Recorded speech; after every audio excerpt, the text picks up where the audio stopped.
ఆ మంత్రి ఉన్నాడు ఒక ఆయన శ్రీధర్ బాబు అని, చాలా తెలివిగా మాట్లాడుతుండే ఆయన, అతి తెలివి. ఏమంటుండే తెలుసా, ఇద్దరు బీఆర్ఎస్ ఎమ్మెల్యేలు కొట్లాడుకున్నారు, మమ్మల్ని అంటుర్రు మధ్యలో అని శ్రీధర్ బాబు మాట్లాడుతుండు. నేను ఒక్కడే అడుగుతున్నా శ్రీధర్ బాబును, అతి తెలివి ప్రదర్శిస్తున్న మంత్రి గారు, ఇలా శేర్లింగంపల్లి ఎమ్మెల్యే మావోడు గాడు మీ ఓడే అంటున్నావు నువ్వు. సరే నువ్వు చెప్పింది ఒక్క నిమిషం నిజమే అనుకుందాం, మరి ఆయనకు కండువా కప్పిన సన్నాసేవాడు? శేర్లింగంపల్లి ఎమ్మెల్యేకు కండువా కప్పిన సన్నాసి వెధవ ఎవడు?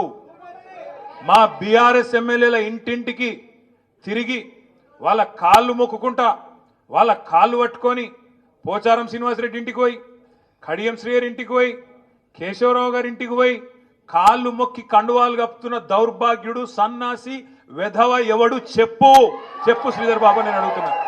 చెప్పుకున్నదందుకన్నా కొద్దిగా సిగ్గుమానం ఉండాలనా లేదా? ఇప్పుడు ఏమైపోయింది మీ శేర్లింగంపల్లి ఎమ్మెల్యే పరిస్థితి? అది అంటారు చూడు హిందీలో సామెత, దోబీకా కుత్తా నా గారికా నా ఘాట్కా.